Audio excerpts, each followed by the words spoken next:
ಒಂದು ಕಾಗದದ ಮೇಲೆ ಒಂದು ಗೆರೆ ಅಷ್ಟೆ. ಆದ್ರೆ ಅದೇ ನಮ್ಮ ಜಮೀನಿನ ಗಡಿ. ಇದನ್ನ ಯಾರು ಹೇಗೆ ನಿರ್ಧಾರ ಮಾಡ್ತಾರೆ? ಒಂದು ನಕ್ಷೆಯಲ್ಲಿರೋ ಗಡಿ ನಿಜವಾದ ನೆಲದ ಮೇಲೆ ಹೇಗೆ ಗುರುತಿಸಲ್ಪಡುತ್ತೆ? ಬನ್ನಿ, ಒಬ್ಬ ಸರ್ವೇಯರ್ ಅಥವಾ ಅಮೀನ್ ಅವರ ಜಗತ್ತನ್ನು ಇವತ್ತು ಹತ್ತಿರದಿಂದ ನೋಡೋಣ. ಒಂದು ಸಾಮಾನ್ಯ ಸನ್ನಿವೇಶವನ್ನ ಊಹಿಸ್ಕೊಳ್ಳಿ.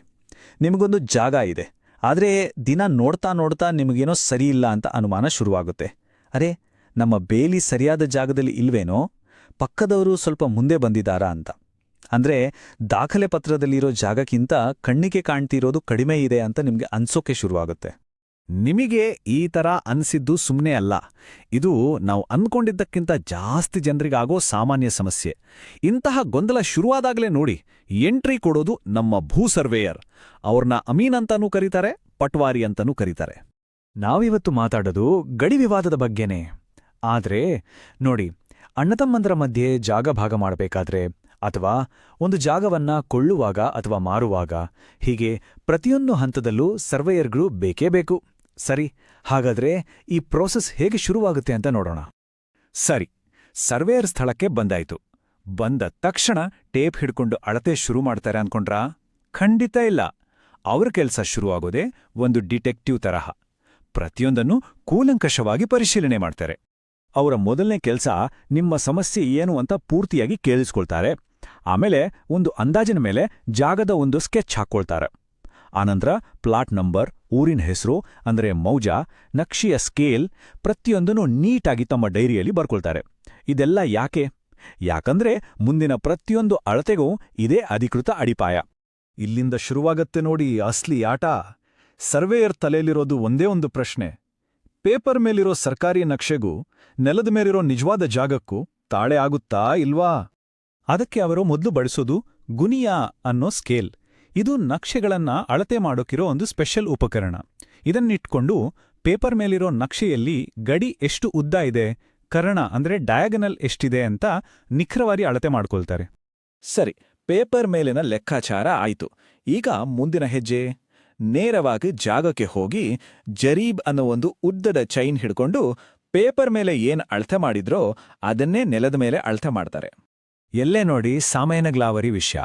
ನಕ್ಷೆಯಲ್ಲಿ ಅಳೆದಾಗ ಒಂದು ಕರ್ಣ 660 ಯೂನಿಟ್ ಬಂದಿರುತ್ತೆ ಅಂದ್ಕೊಳ್ಳಿ. ಆದ್ರೆ ನೆಲದ ಮೇಲೆ ಅಳೆದಾಗ ಅದು ಅದಕ್ಕಿಂತ ಕಡಿಮೆ ಬರುತ್ತೆ. ಇದರ ಅರ್ಥ ಏನು? ನಿಮ್ಮ ಅನುಮಾನ ನಿಜವಾಗಿರ್ಬೋದು. ಯಾರೋ ನಿಮ್ಮ ಜಾಗ ಒತ್ತುವರಿ ಮಾಡಿರೋ ಸಾಧ್ಯತೆ ಇದೆ ಅನ್ನೋದಕ್ಕೆ ಇದೇ ಮೊದಲ ಗಟ್ಟಿ ಸಾಕ್ಷಿ. ಓಕೆ, ಜಾಗ ಕಡಿಮೆ ಇದೆ ಅಂತ ಗೊತ್ತಾಯ್ತು. ಆದ್ರೆ ಹಾಗಾದ್ರೆ ನಿಜವಾದ ಗಡಿಯಲ್ಲಿದೆ, ಅದನ್ನ ಹೇಗೆ ಕಂಡುಹಿಡಿಯೋದು? ಸುಮ್ಮನೆ ಗೆರೆ ಎಳೆಯೋಕ್ಕಾಗಲ್ಲ ಅಲ್ವಾ? ಅದಕ್ಕೆ ಅವರಿಗೆ ಬೇಕು ಕೆಲವು ಆಂಕರ್ ಪಾಯಿಂಟ್ಸ್, ಅಂದ್ರೆ ಸ್ಥಿರವಾದ ಆಧಾರ ಬಿಂದುಗಳು. ಈ ಆಂಕರ್ ಪಾಯಿಂಟ್ಸ್ಗಳನ್ನೇ ಮುಸ್ತಕಿಲ್ ಅಂತ ಕರೆಯೋದು. ಇವು ಸರ್ವೇಯರ್ನ ಬ್ರಹ್ಮಾಸ್ತ್ರ ಇದ್ದಾಗೆ.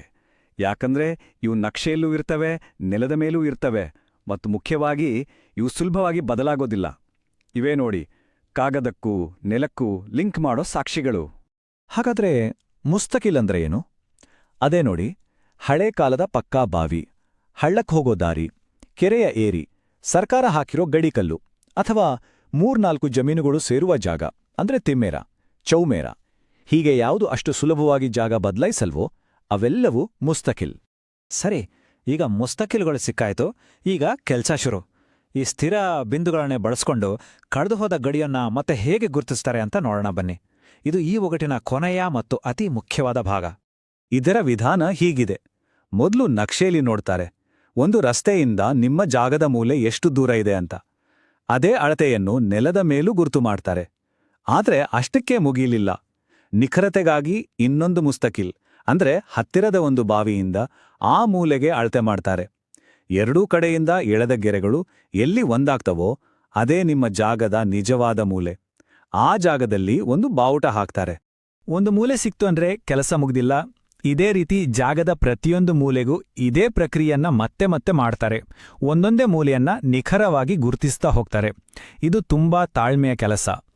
ಕೊನೆಗೆ ಹೀಗೆ ಗುರುತು ಮಾಡಿದ ಎಲ್ಲಾ ಮೂಲೆಗಳನ್ನು ಅಂದ್ರೆ ಆ ಬಾವುಟಗಳನ್ನ ಜೋಡಿಸಿದಾಗ ಏನಾಗುತ್ತೆ? ಕಾಗದದ ಮೇಲಿದ್ದ ನಿಮ್ಮ ಜಾಗದ ನಕ್ಷೆ ನೆಲದ ಮೇಲೆ ಜೀವಂತವಾಗಿ ಎದ್ದು ನಿಲ್ಲುತ್ತೆ.